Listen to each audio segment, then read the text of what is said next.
Hello and welcome to a very long edition of a Minotaur's journey. In contrast to many of my previous videos, this analysis is going to be totally serious. In some of my other videos, I've exaggerated my actual opinions for the sake of ridiculousness, but I found that this causes people to kind of interpret my videos a little weird. So for this analysis, at least, I'm really going to mean what I say. Alright, enough of that. On to analyze The Voyage of the Dawn Treader Theatrical Trailer. Alright, so here we go. Alright, there's a big wave.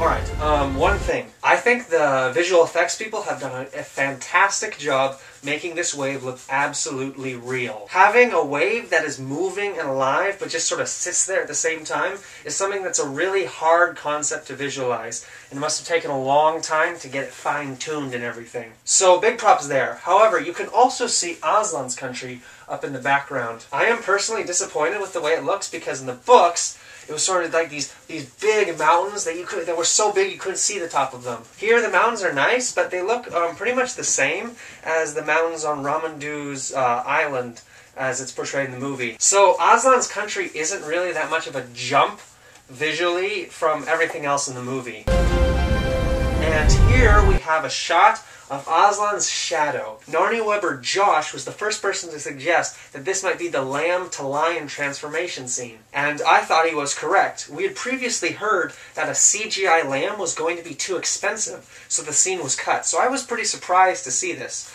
However, Narnia Weber Glumpuddle was able to view this actual scene at the Naples Film Festival in Florida, and there he confirms that this isn't actually the lamb-to-lion transformation scene. The shadow just looks kind of weird because of the way the angle is. And I'm okay with this. I don't think it would have made much sense to show Aslan as a lamb briefly in the first place because people who hadn't read the book wouldn't have gotten it. Additionally, it would have been strange to see Aslan shapeshift because, except for the very end of the last battle, throughout all the Narnia books, Aslan only appears as a lion. This is especially apparent in The Horse and His Boy, when at the end of the book you find out that all the times a lion has appeared in the story, it's been Aslan. But the point is that Aslan always appears as a lion. He never appears as anything else. So if they showed Aslan briefly looking like a lamb and then transforming into a lion, people might think that Aslan was other things in the movie as well, such as maybe the sea people. Maybe he was just turning himself into water and then acting through the water to do his stuff. No, the point in the books is that Aslan is a lion. So while the lamb is important symbolically because it's a symbol of Jesus being the Lamb of God, blah blah blah, it's kind of confusing visually, so I'm okay that they've left this out. Alright, moving on. I just gotta say, I think the CGI Aslan looks really good in these scenes. Big step up from Prince Caspian, where I don't know what happened. But now here we have our first example of where the trailer is really misleading. This trailer shows a big portion of the very final scene of the movie and presents it like it's one of the first scenes in the movie.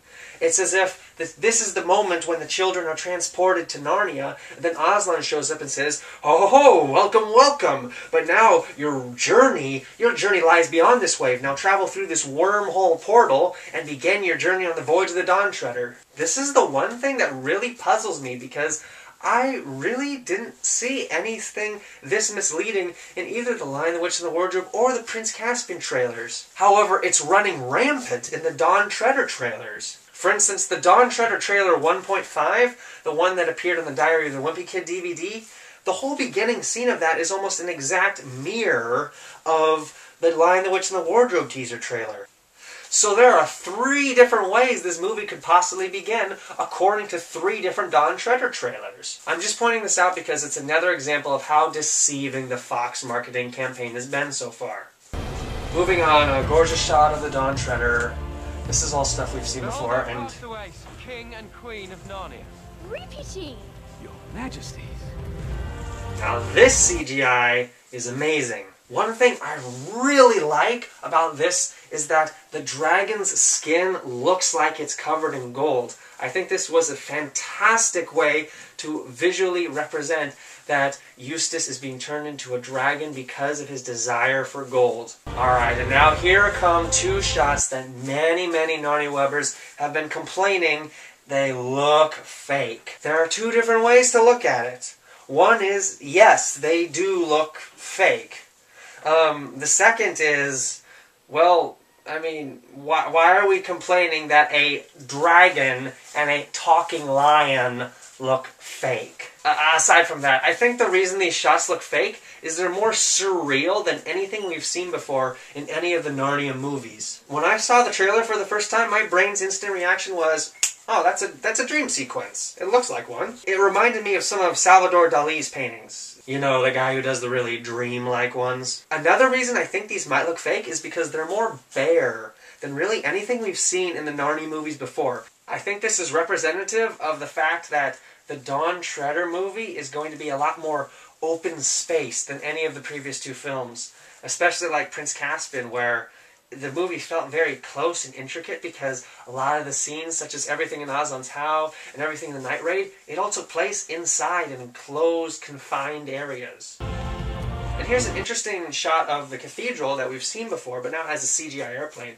I think this airplane is a great way to remind the audience that it's World War II. However, it really doesn't fit with everything around it in the trailer. I mean, you have all this fantasy-like stuff and then this random airplane. Now we have a beautiful shot of the Dawn Treader in a natural sort of harbor. I think this is the location Whitsundays? Something like that. But the important point is that I think this is a real location. So, I mean, it looks really real as compared to the next two shots. Many are complaining that these shots look fake, but that's not because of bad CGI. It's because islands like this don't exist in real life. There were many landscapes in Prince Caspian that had extensive CGI work, but you couldn't tell it was CGI because it looked like a real location you might actually see on Earth. This is not of this world. And I'm okay with this because Ramandu's Island is shown here, and Ramandu's Island is supposed to be magical. The reason I don't like this shot is entirely different. The main reason I don't like these shots is they make it look like Eustace being a dragon isn't that much of a handicap for him. In the book, it's a very important point that the crew of the Dawn Treader is stuck on Dragon Island until Eustace can be turned back into a boy. The crew laments, oh my gosh, I mean, how are we going to feed him? How are we going to take him with us? He can't fit on the ship. And it's only until the very end of their stay at Dragon Island that Eustace actually becomes helpful.